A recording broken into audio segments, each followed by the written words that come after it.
Welcome back to The Line, our opinion panel. We're talking campaign finance for the next few minutes, specifically two measures that will be on the ballot for Albuquerque voters in November. Each would raise the amount of public financing for qualified candidates from $1 a voter to $1.75.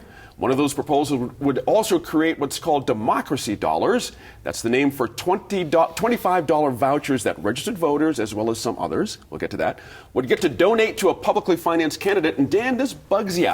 It just bugs you in a very deep way. I'm curious why. Hold me down. Yeah. I think, there's multiple conversations. A lot of layers. We don't have all the time to go over everything. First of all, we've got public financing of campaigns. Now we're going to give democracy dollars. Make no mistake about it. These are not democracy dollars. They're your dollars. They're taxpayer dollars. Fair enough. They don't define who the citizens are that get them, who the voters are that get them, if they're voters, how long they have to be here. There's also, if you read the bills that they're proposing, once this goes past, once the voters vote this in, then the city council at any time can up the amount of monies. They can decide to make how much money they're going to put in these races. They don't have to go back to the voters for. There's no real understanding about, at the end of the day, we're talking about just in the so-called democracy dollars that are out there, you're going to be talking about over almost $15 million floating around the city.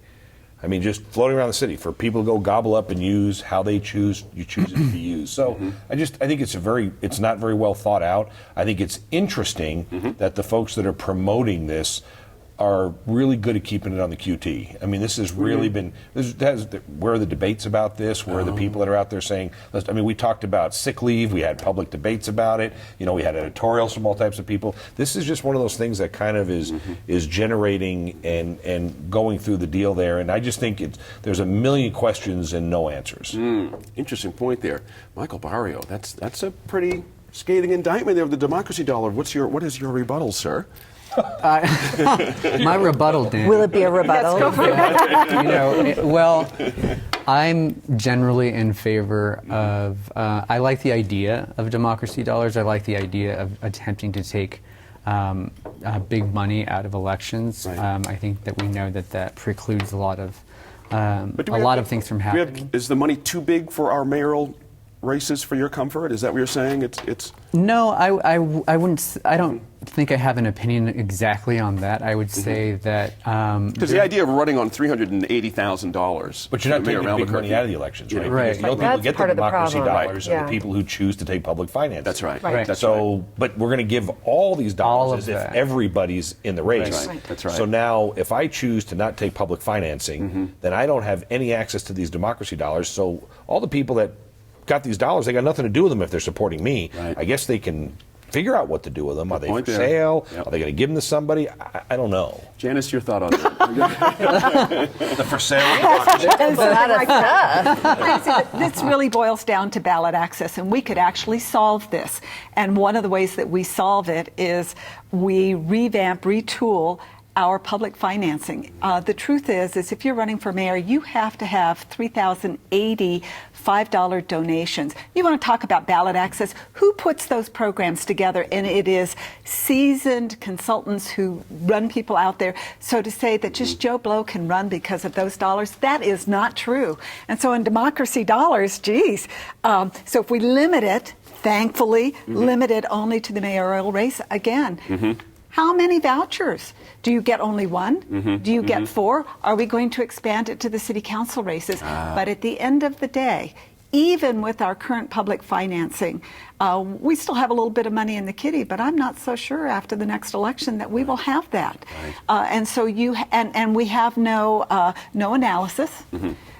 This is a pig in a poke as far as I'm concerned. But is it going to give you better candidates, more grassroots candidates? The answer is no. That's an interesting point there. Sophie, I do have a question. If you want to touch on that, I could understand. But the mayor we have now, the last person who took the public finance route, he is the mayor now. Indeed, he is. However, there was an asterisk in there, in that he got a whole bunch of other money from a whole other entity that one could call it a PAC, one can call it a whatever you want to call it.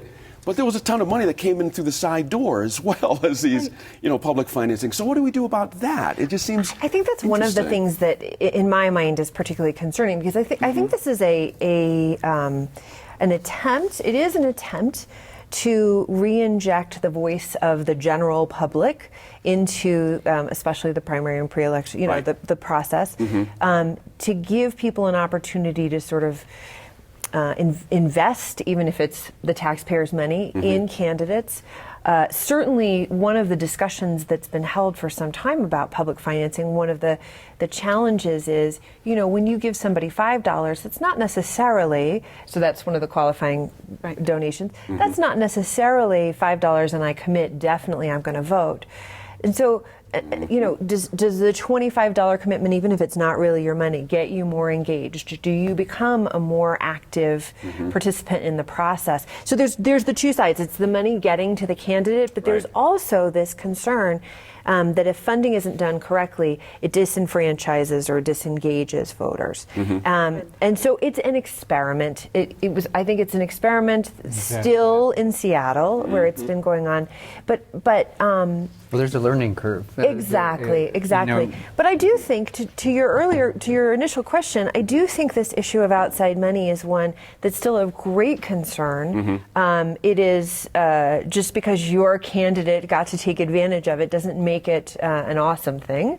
And For we the record, really it's called a haven't. Measure Finance Committee. I Thank you. apologize. And we have not solved that issue. I think Right. we're quite far from that. So this is chipping around the edges, and I think it also deals with a little bit more than just getting the money. Now, That's right. I agree with Dan's question. Where does the money come from? Right. How does it? Right. How does that work? Those are details I'm not quite satisfied. And I appreciate your point. There's a learning curve. There's Yeah. no doubt about that. But when you've got, what is it? That group I just mentioned for Mayor Keller raised $680,000. Right. I mean, what are we doing here? It's either public finance or it's not. It's either publicly funded or it's not. You know what I mean? You can't have a blend, but apparently we do. I think that there's an issue there. I would. But it's a Supreme Court issue. It is. Yeah. Right. Hello. Exactly. But with regard to the learning curve bit, there's Seattle still having a learning curve. Apparently there was less uptake of vouchers this year than there were in 2017, and so.